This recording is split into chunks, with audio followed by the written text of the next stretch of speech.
Hey, good to see you this morning. We're on week 3 of our series, God is Here, and hasn't the weather been great? I mean, it's going to not be so great in a couple days. In fact, they said yes, tomorrow is going to be humid and hot and all that, but you had a taste of what fall is going to be like, and that's just a great thing. And that really is sort of what we're going to talk about today. You say, the weather? No, but the good things of life. It really is. We've been on the series, God is Here, in week 1 for recap purposes. Maybe you haven't caught all the messages or you weren't paying attention when you were here. That's okay. My wife has that problem sometimes. But no, that was a cheap shot, wasn't it? She actually listens sometimes. Not to me, but she listens. So, week 1, we talked about the 3 greatest words in our life. And that's probably not the words you thought they would be, but God is here. And when we say it, it's always God with capital G, capital O, capital D, because those are the greatest 3 words, because the presence of God makes a bigger difference in our life than anything. And yet that brought us to last week where we talked about our greatest problem, and our greatest problem is that we don't think that much of God. We talked about it both in quantity and in quality. We don't think that much of God.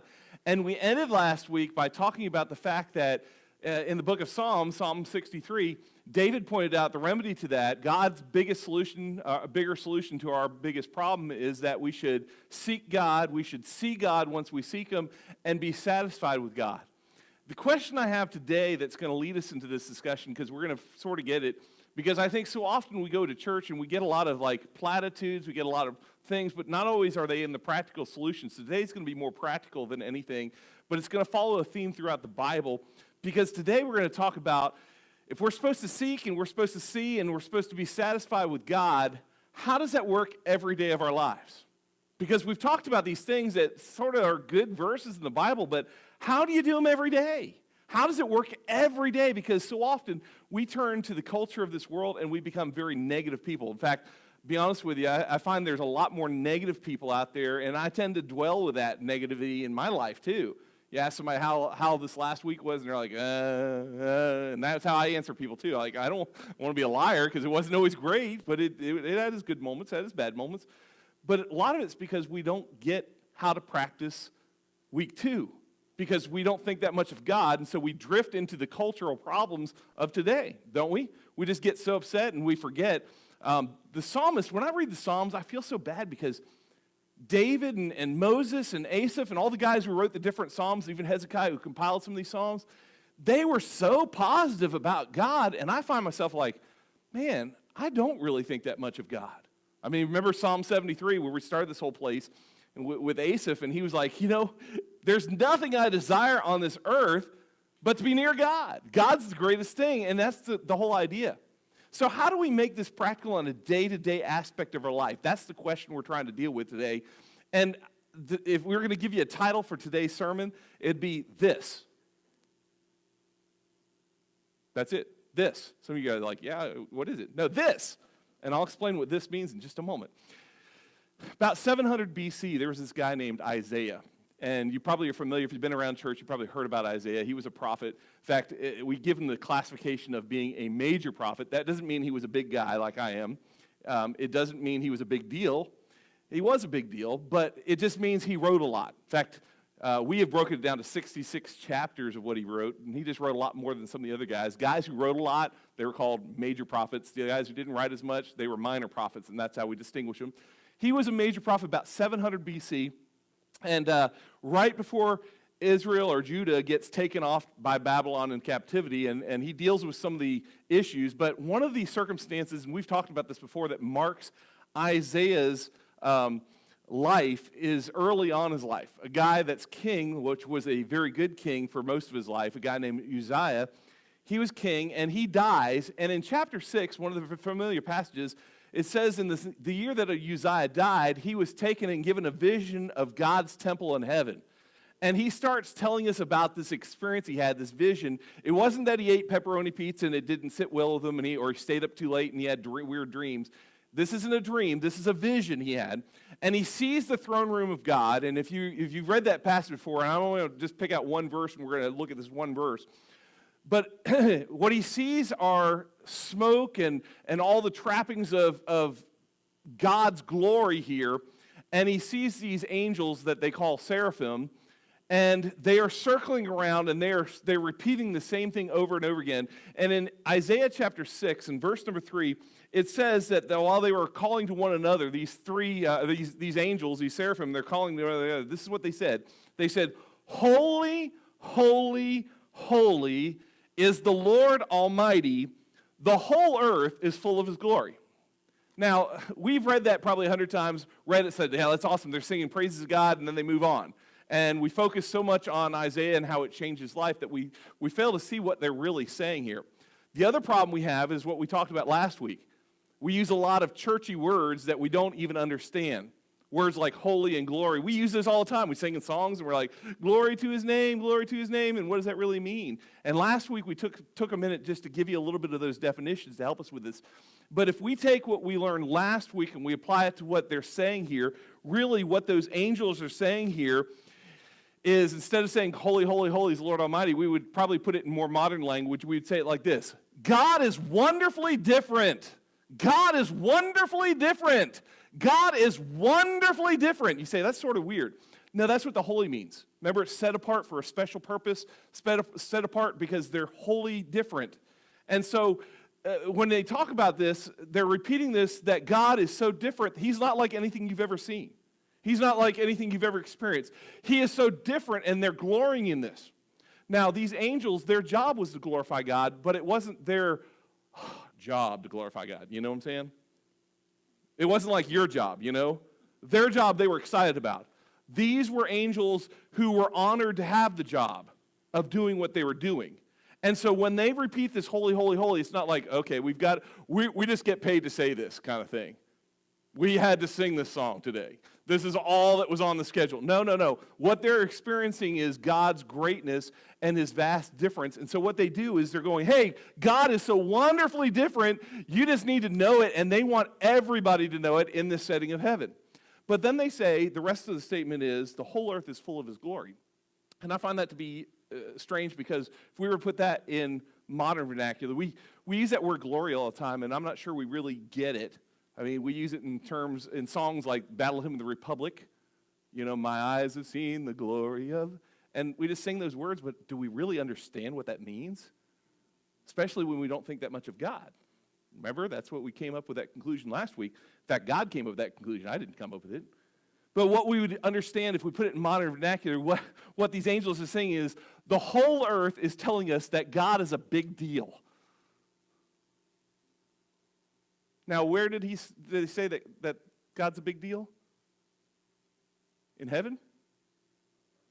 No, the whole earth. You guys it's okay to talk. It really is. The whole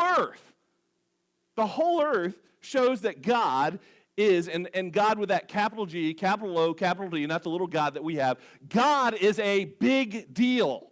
Now, there again, so often, I think we just sort of pass by it and go, yeah, God's a big deal. He's a big deal. Big deal around here. You know, we got a church building. He's a big deal. No. We don't think that much of God. These angels did, though. That's their job. They were so glad to do it. And what they're saying is something we can learn from today. In other words, what they're saying here, let me help you out this thought, because this is the basis for what we're going to do as far as how do we practically seek, see, and be satisfied with God. Well, what they're saying is, if you want to know how big a deal God is, then just look around. If you're struggling to think very much of God, which we pointed out last week was our biggest problem, then start staring at the world around you. That's the truth of what we're trying to unwrap today. In fact, Paul would have said it a little differently, and he did say it. Over in Romans chapter 1, verse 20, Paul, as he's laying out theologically the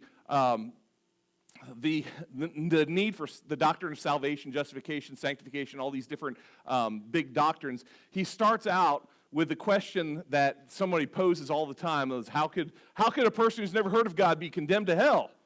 And Paul starts answering it, and he says in verse number 20, this statement, God's invisible qualities, that is his eternal power and his divine nature, have been clearly seen, being understood from what is or has been made. That's us. We're the creation. And what he's saying is the same thing that these angels are saying, that God's a big deal. Just look around you. And it's been pretty, and I think God did this for me because he gave us the perfect weekend weather to have this on. That's why I said we're going to talk about the weather. Because when I look out there and I see a beautiful day, you know what I'm reminded of? The beauty of God. That's the truth. And what we talk about when we use this word this is that representation that we find that represents all the great things in life. I was thinking about this. Those this moments in my life have been just not, and they're sometimes I think they're few and far between, but they're not. They're all over the place. I was thinking the other day, as we did, in fact, it was last week, we did the baby dedication, which was a this moment too, but when I say the word this, it's because I don't have enough words to explain how great that moment is, and this is what I mean. I remember the day when my daughter was born, and I became a parent for the first time holding my daughter. That's a this moment, man. And any parent who knows it, I was thinking, Brian and Melissa, they've been experiencing a lot of this lately. It's just an awesome moment. I remember our 25th anniversary, my wife and I, we did something special. We booked a cruise, an 8-day cruise, great. I love cruises. I don't know if I love them now, but I loved them back then before COVID. And we did something special. We booked a special restaurant you have to pay extra for it, special restaurant on the ship to go to dinner that night. For our 25th anniversary. Cost us a bit, but it was worth it in the end. Because, first of all, you don't have all the hustle and bustle of anybody else sitting around you. It's pretty private. You're on the very top of the ship, and so you're sitting up there, and you get to see the beautiful sunset, which is a pretty this moment anyway. And then they brought us our food, and I'm all about food. And that was, you asked my wife, that was the best steak. It was about the size of a hubcap of a huge 20-inch rim. I'm just telling you, that was a massive steak. I've never had, and she got the same thing I got. These 2 huge, massive steaks, and I don't even remember what else came with it. But I'm telling you, I finished all mine, and I think hers too. And I was hurting. But it was the best steak, worth every penny we spent on it.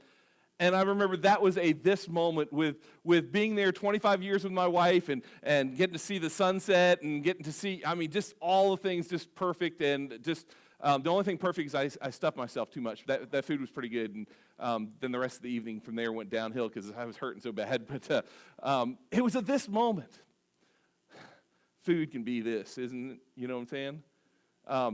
I was thinking, you know, I feel for Annette and her family. They lost their pet, and we lost ours this year.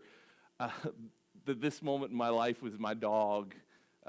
She was, my kids always thought like I loved her more than I loved them. Sometimes. I can't lie. You know why? Because she loved me. You ever thought about it? Your dogs, man, they wait like they haven't seen you in forever. They wait, and they're so excited, and their tails are just going 100 miles an hour. And when you walk in, it's like they've never seen you before, and they jump all over you, and they're so excited, and some of them are a little bit more excited than others. But they love you. My dog, Daisy, would just lick my head. And she just loved me. And that was the great thing when you come home and you have from a bad day, wherever you've been around, whoever you've been fighting with or whatever, discouraged by, and your dog's there to lick you in the head. For you, that may not have been a big deal. It was for me. That was a this moment. Hey, one of the greatest this moments in my life. I was thinking about this the other day. I have a picture that I love to see, but I remember standing in that auditorium, and I was standing next to this preacher, and the doors in the back open, and my wife walked in her wedding gown. And I was already shaking nervous that day, but man, that was an incredible this moment. And God gives us these this moments here. And a this moment really is a moment that we cherish so much because they're the spectacular moments of life. But they're there for a reason, and that's what the angels were pointing out. That's what Paul was trying to get us to see, and that's a theme that runs through the Bible. And this is how we're going to work it out today, because what we have to understand is these this moments in life, these special moments that are so great that we cherish them, they're really there so we understand God better. That's what the Bible tells us. See, what we have to understand is this means that God is like this, those special moments, but he's so much better. And that's what I've realized. See, when I'm standing there describing that moment when my wife walks through as beautiful she was on the day I married her, and I'm sitting there looking at her, now I think back and think how great that was, how much better the wedding we're going to attend in heaven's going to be. when I sat there and thought about that steak that I had that was so terrific and just makes my mouth water, I can't help but think about that moment when God has got us seated at the table for the marriage supper of the Lamb in heaven. And what we're saying here is what Asaph said back in Psalm 73 when he said, you know what? There's nothing else I desire on this earth besides God. And what he's saying, we already said it's temporary, but what he's saying is this stuff here is good, but it only points to a God who's better. And then when we see that this stuff in life, what helps us do is realize how much better God is. So as a math teacher, if I'm writing it out as a mathematical equation, I would write it like this. God is greater than this. And that's so hard for some of us. Because honestly, when we sit back and we look at the stakes of life, we go, man, it's pretty good. I'd rather have this. Because we don't think that much of God. Back to our problem. But God says, no, you got it all wrong. I'm giving you this great stuff so you think more of me. There's a lot of guys with smiles on their faces today, and a few women too, but more guys probably. Why? Because this week was the beginning of college football. And so everybody sort of enjoys it. I tell you, one of the this moments that I probably should have mentioned just a minute ago, it was good too, because last year there wasn't a whole lot of this moments with COVID around. Yeah, they still played some ball games, but they were weird, and I didn't get into them, to be honest with you. But I noticed every announcer yesterday said the same thing pretty much in one way or another. They said, wow, it's been X number of days. They all had it figured out how many days since the last game that they were at that stadium or whatever. And they said, it's just so good now to see people back doing what they like to do. And I was thinking as I turned on early yesterday, I turned on the Wisconsin-Penn State game. And Wisconsin at Camp Randall Stadium, they have this tradition where as they start the fourth quarter, they play this song, Jump Around, and all the people in the stands jump around. And if you've never seen it, like the stadium, concrete stadium is moving, which is a little scary when you think about it. But they're jumping around, and they do it for the entire song, and they haven't done it in 600 and some odd days, is what the guy said. And I was like, wow, that's a long time to do that in, because they haven't had any fans. And I thought, all those people there, they were experiencing some this. And I was thinking, how does this relate to us? Because when we see something like that, when we see, hey, things like NC State winning the game, you guys are pretty much fans, right? Hooray for my team. Okay. Or are you guys still sulking over the North Carolina debacle, right? Yeah, I would be too. Some of you guys know what I'm talking about. That was hard, but you know what? If you're a North Carolina fan, just feel good that Miami embarrassed themselves even worse. So that's the whole thing, and Florida State probably will tomorrow too, or tonight too. So, but you know what? It's the whole thing where, hey, you know what? This is just a glimpse of good things that we got the great thing coming. And when we remember what the psalmist tells us, what Isaiah's learning here from these angels who are telling us that the whole earth is full, God's a big deal when we look around and see things. See, we have missed out on what the world is telling us because we keep looking at the bad news because there is no news but bad news, right? And what God says is, hey, look around because what you'll do is you'll see me, because the conclusion of this whole equation I gave you is that if God is better than anything on earth, then God must be better than anything like this. He's better than those this moments in our lives. And this is how I turn little g, little o, little d into capital G, capital O, capital D. When we celebrate the this moments of our life. You see, God gave us eyes to see beauty. God gave us ears to hear great melodies. God gave us taste buds to soak in on those savory bites that I love, and for my wife, those sweet bites that she loves. Do you realize God hardwired your brain with dopamine so that you would feel pleasure, and gave you oxytocin so that you would feel affection? See, God, in the end, this is what Romans chapter 1, verse 20 is telling us. God made all of this. That's why the earth is full of his glory. And you can't help but look around and say, this is amazing when you see the colors of fall change, when you see weather that is just so glorious. And we don't want to glory in the weather, we want to glory in the creator of the weather. And that's what it is. See, God made all of this so that he could help you and me who don't think much of him to think more of him as capital G, capital O, capital D. See, whatever sparks your positive reaction in life is a this moment, and this moments are there to help us think more of God. It's like this best illustration. I wish I had one to bring up here. No, I probably wouldn't because my back is hurting enough that I wouldn't want to do that. But trampoline, mini trampoline, right? This moments are like trampolines in our lives.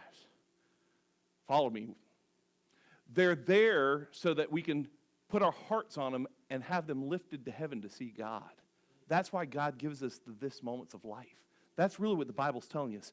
And see, here's the deal. Once you get this, you get even more of God. And we fail sometimes to look at the this moments of life, the everyday, because we're so bent on carrying heavy burdens. And that's not what, remember what Matthew said? Matthew chapter, I think it's chapter 10, chapter 11. He's quoting Jesus. He says, hey, my yoke is easy. Come, let me take your burdens from you, because my yoke is easy. And I want to give you that rest you need. And that's the whole idea, because he wants us to stop looking at life as, oh, one problem after another, one conflict after another. And when we do this, we rob God of who he is. That's how we're supposed to seek, to see, and be satisfied. It's like this. And I use that as a pun. Friends. Some of you young people went to school.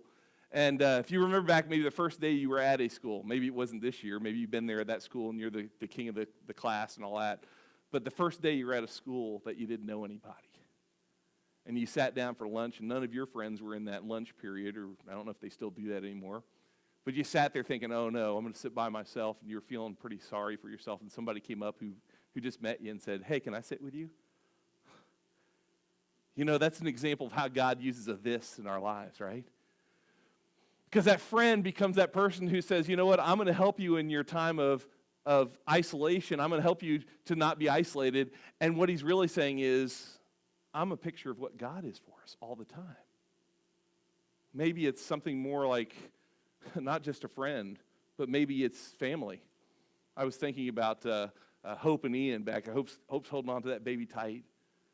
And it's great to see them. Last week we've seen that. We've seen Ben and Holly and Kayla and Zach, all these new babies. And I was thinking, you know, these families are holding on to these precious young babies who can't take care of themselves. And that's that picture I see where we get to realize, like, the love that family has is really just a small portion of what God's wanting to do for us. You want to know why Jesus broke down in tears as he stands there near the grave of his dear friend? The same reason. Because it's not necessarily just tears of discouragement, but he's thinking, how much better would it be if we just accept the Father for his love? This moments, it's moments of nature when you go out and you see the beauty of God. I walked in this morning a little before 6 o'clock, and I don't know if anybody stayed up late last night and saw the moon, but the moon this morning was spectacular. It was 90% black, and it had a thin orange line at the bottom of it. And it was just the most, I almost took out my phone to take a picture, and I realized it probably wouldn't take a good picture, but it was just amazing. And I thought, God, on a morning when I'm going to talk about this, I remember sitting, I couldn't sleep one night. I was in Tanzania, and I got up, and I went and sat in this hut that had a cutout window, thatched hut, and I watched as the sun rose on the Serengeti plain of Africa. And it was amazing. It was fun. It took my breath away, and I'm not one of those kind of guys. And I remember thinking, wow, as you look for hundreds of miles clear from this position where I was at, and you could see herds of just different animals from zebras to giraffes to elephants, just everything moving, just like the Lion King animated thing, but it wasn't animated, obviously. And I thought, wow, if God can do this here, how much greater is he going to do it there? And how much do I need to think of a guy who's that great? That's how we know the earth is full of his goodness, his glory. God is great, and that's the whole idea. Animals, I already talked about my dog, but animals, it's amazing when you sit back and you see the animals of life, and wow, this is amazing. We hung a hummingbird feeder off the window suction cup, and it's amazing. I see those little hummingbirds. They sort of freak me out a little bit as fast as they move, but it's just amazing. And I don't know what it is. They'll like stand there for me, but my wife walks up every time and they take off. And so I don't know whether she's just got a negative hummingbird thing, but she's named them all too, and she can ask her about that. But it's just amazing when I think about how amazing these animals are, the colors of the birds in the backyard. And I think, wow, God made me see this bird so I would think more of him today. That's the amazing thing. Food and drink, we talked about that. I mean, I'm a foodie. I love to eat. That's part of my problem. And you know, you ever had something that's so spectacular, whether it's homemade or not? Biscuits and gravy for me, man. I love that. You know, every once in a while I talk to my wife into making me some biscuits and gravy. That's one of those this mornings, you know. You get up and you're thinking like, this is great. This is great. It is. It's great. And then you think about like how little the things of life satisfy, because remember, they don't last.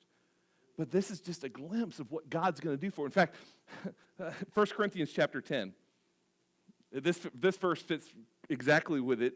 1 Corinthians chapter 10, verse 31, Paul says this, so whether you eat or drink or whatever you do it all for the glory of God. What is he saying?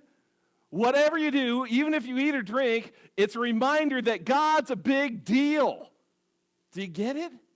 God is a big deal in everything we do, whether we're eating or we're drinking. That's why we pray. For some of us who've gotten down to the rub-a-dub-grub, thank you for this grub kind of prayers that we just sort of feel like we have to pray, we're missing it out. We are. Because that's not the prayer that does anything for anybody other than stall us out.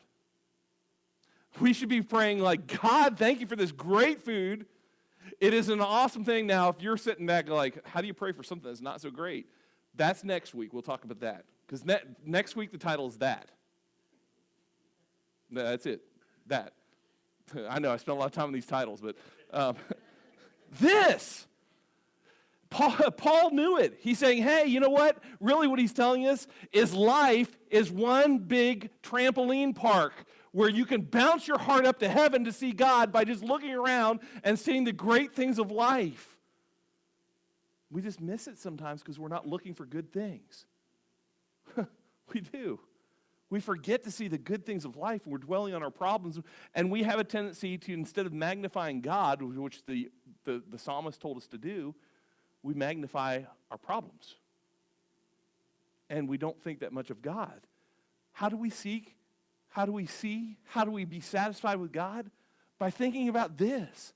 Think about the good things. Philippians chapter 4, right? Verse 8. Think about the things that make life good, the things that are praiseworthy, the things that are just, that's what he's saying here. And really, when we take life and we make life a trampoline park, what we're doing is we're saying, hey, you know what? I'm bouncing my heart up to heaven so I don't dwell here on earth, because heaven is full of the glory of God, and I want to get a glimpse of who God really is in our life. And we would be so much better off. That's what Asaph learned. Psalm 73. Because what he's connecting the dots for us is this whole idea. You see, the challenge for us, and the challenge for you and I today, and really for the rest of our lives, is to glorify God, to make God such a big deal in 1,000 little ways today. Today. It should change our lives as we go through and go, you know what? I want to look at everything like this is the greatest thing. I mean, we got to stop thinking about all these negative things, the oh-hum-hums of life, and stop pitying ourselves and start going, God, you gave me some great weather, whether it's raining or not. God, you watered the flowers, and I didn't have to go out and water them today. That may be the reason why he sent rain. Sometimes we just complain about everything, don't we? It's so hot. It's so cold. I don't like it. Hey, God's blessed us with so many things, and the reason he blesses us, if you haven't caught on yet, is so that we take the this things of life and we use them to realize how great God is. That's why he gives us blessings. He doesn't bless you so you can sit on your holy blesser. He doesn't bless you so you can put it in the bank and hold on to it for your own uses. Uh-oh. How do I know that? God, yes, Matthew. Well, I skipped a verse. Let me go Psalm 19 first. Psalm 19, psalmist. He's pointing this out too. Psalm 19, verse 1. The heavens declare what? Glory. What are they declaring? That God's a big deal. The heavens declare, hey, this morning when I saw the heavens, it made God a big deal this morning. I'm just telling you. Because no one can paint a painting as, I don't care who they are. No one paints a painting as good as God does. That's just amazing. And that wasn't even, you don't even have to have one of those rainbows in it, and that's even more spectacular when he does stuff like that. The heavens declare that God's a big deal. The skies proclaim the work of his hands. You say, well, that's not exactly what it says. No, I'm just putting it in modern vernacular. God's a big deal. The glory of God is what the heavens declare. And we miss it so often because we're like, it's so hot out. Oh, it's going to rain.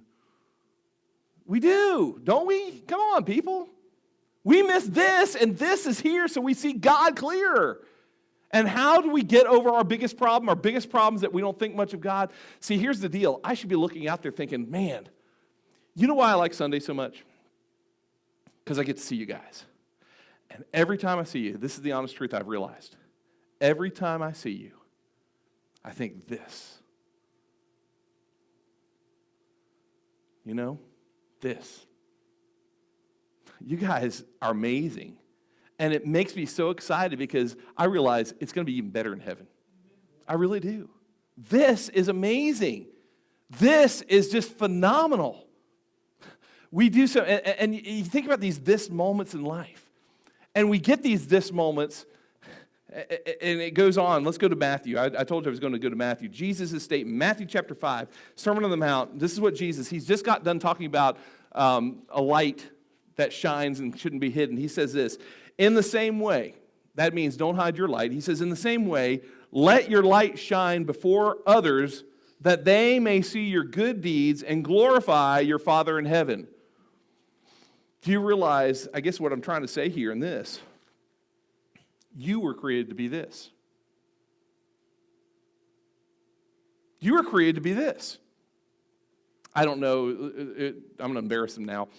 Deborah and Glenn, I think it was their last anniversary, they took some pictures. If you didn't see those pictures, they were amazing. They were, and maybe I didn't tell you guys that, but they were amazing. And you say, well, that's cool that they got to do it for themselves. No. I'm glad they posted those pictures so we could see them because that was a this moment. It was. And it just means so much when I see a husband and wife love each other that well, number one. But they took the time and effort. I mean, Glenn dressed up like James Bond.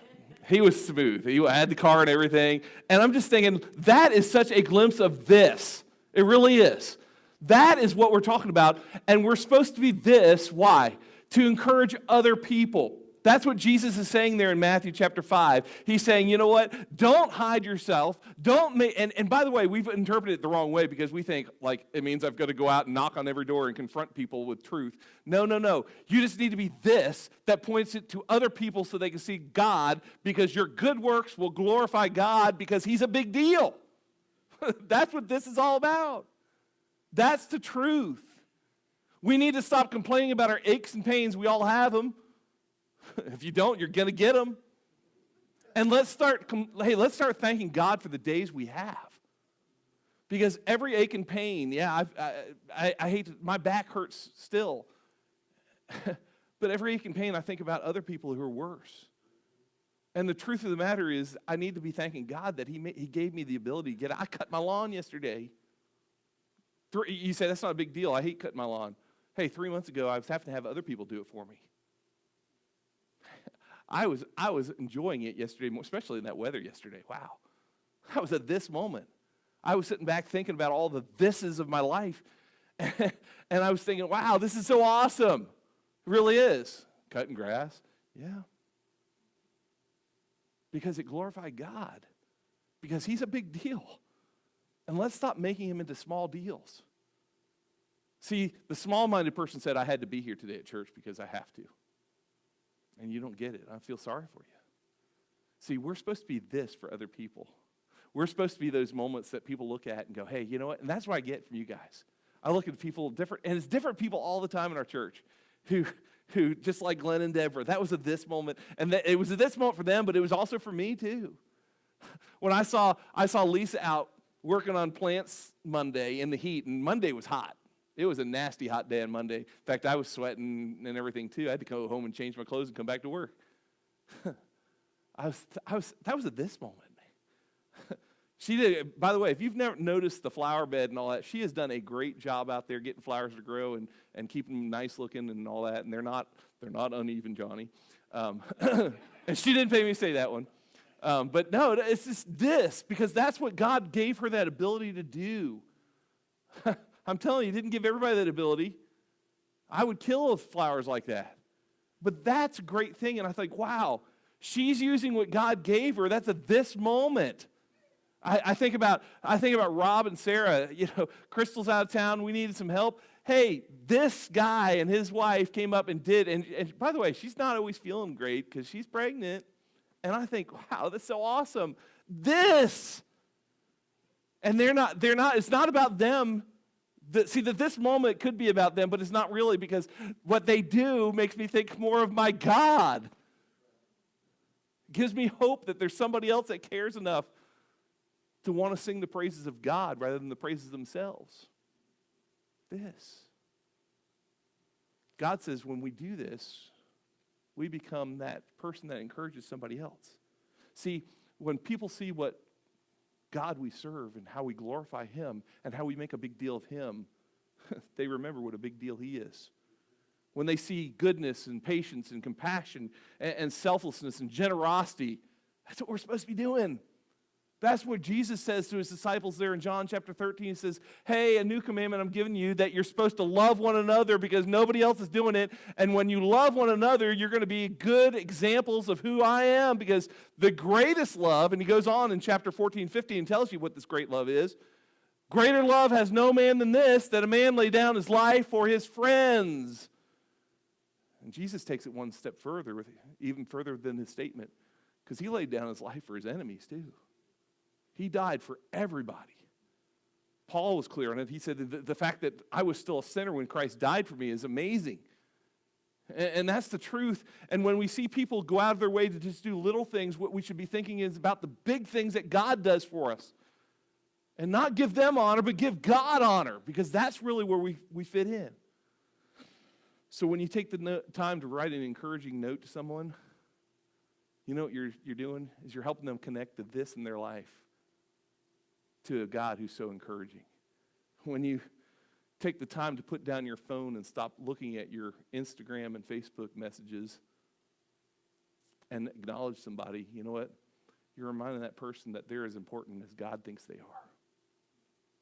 When you take the time to do a menial task, maybe unload the dishwasher, which may not even be your job to do, you're telling that other person that, you know what?